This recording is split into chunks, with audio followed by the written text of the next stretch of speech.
This review is going to be a bit of a story about a lens that blew my mind. I've received a few items to review lately that didn't really fit in with my workflow and my day-to-day income. I've become a lot pickier about what I'd like to review, but to be honest, the only requirement is, will said item help me make money most days of the week? So when 7Artisans asked if I'd like to review the 24mm f1.4 lens, my instant thought was, hell yeah, that's got to be worth a bit. And I've loved the other lenses from 7Artisans, so please send it my way. And that was it. I did zero research on the lens, and when it arrived, I was a little surprised at how small it was. Not cheap, it feels very well made, and like 7Artisans like to do, it is nearly all metal, but it is physically a small lens. And then within minutes of filming the unboxing, I was out the door to photograph some cocktails for a local restaurant. This wasn't a high-paying job, so I had no concerns about diving into the deep end with a new lens if things didn't come out perfect. Plus, I am more than confident in my ability to get great results out of any lens. While we skim over some of these photos, I'd like to point out that they were all captured between f1.4 and f2, with a few that needed corner detail captured at f4. They are edited, but with the most extremely minimal amount of cropping, as these were captured for social media, and the client likes a bit of negative space, and is more than happy to crop themselves depending on destination and text overlays. And to be honest, while using the lens, it mostly felt like every other expensive 24-ish millimeter lens I've ever used.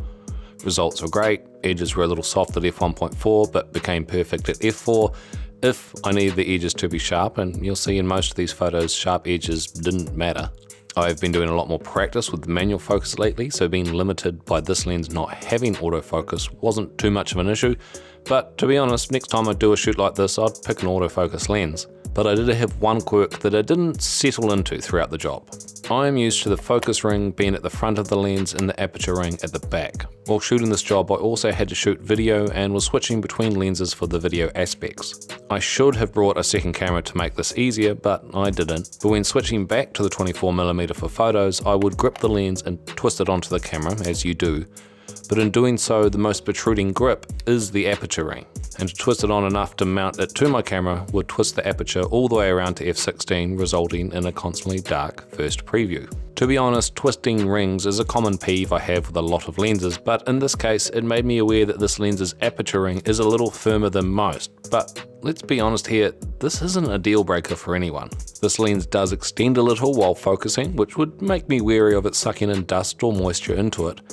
And its focus breathing is noticeable if you care about that. But all up, from a full-time working professional doing a low-budget job, I was really happy with this lens. So I sat down to write up the start of the script and to do a little research on this lens, and this is a major factor here. First thing I see when googling the 7Artisans 24mm f1.4 APS-C lens is that it's only about $100 when I was honestly expecting around the $299 kind of price tag. This is insanely good value, especially when Fuji's autofocus weather-resistant counterpart is 9 times the price. So very quickly, let's smash through some technical info. MTF results, which is lens sharpness, at 30 lines per millimeter don't look great.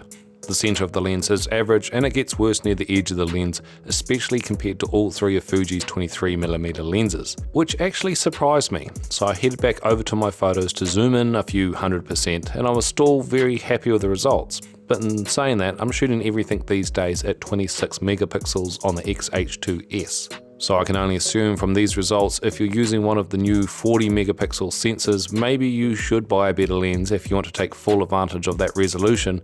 But if your work is purely web-based in output, or if you're just a hobbyist, MTF results aren't the be-all and end-all, as clearly this lens is sharp enough. For those that aren't aware of my aberration test, this is a little speck of light right in the corner of the lens, about 8 meters away from the camera, cropped in on a lot. And what the speck of light shows us as we shift through the apertures is that chromatic aberrations and general sharpness in the extreme corners are pretty bad at f1.4 and f2. Detail gets better at about f2.8, but chromatic is still there.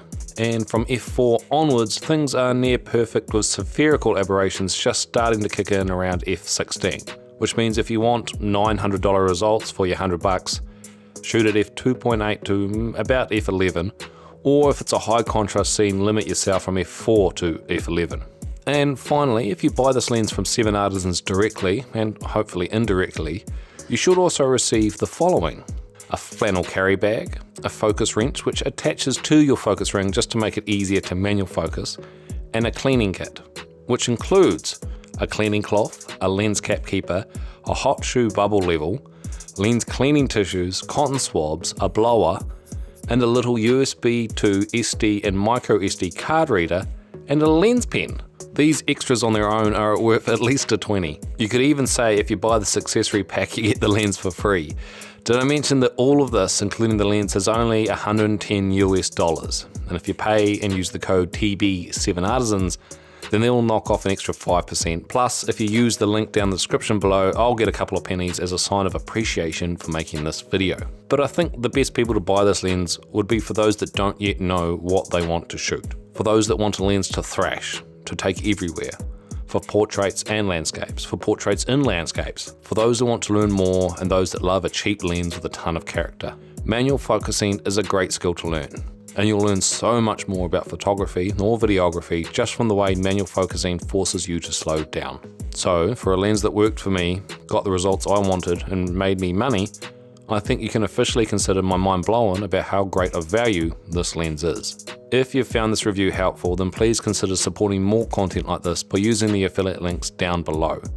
It won't cost you any more, and it's in my interest to give you the most accurate information I can to encourage trust and a returning viewership. As always, thank you for making it to the end. If you have any questions, please leave them down in the comments below and I will do my best to answer each and every one of them.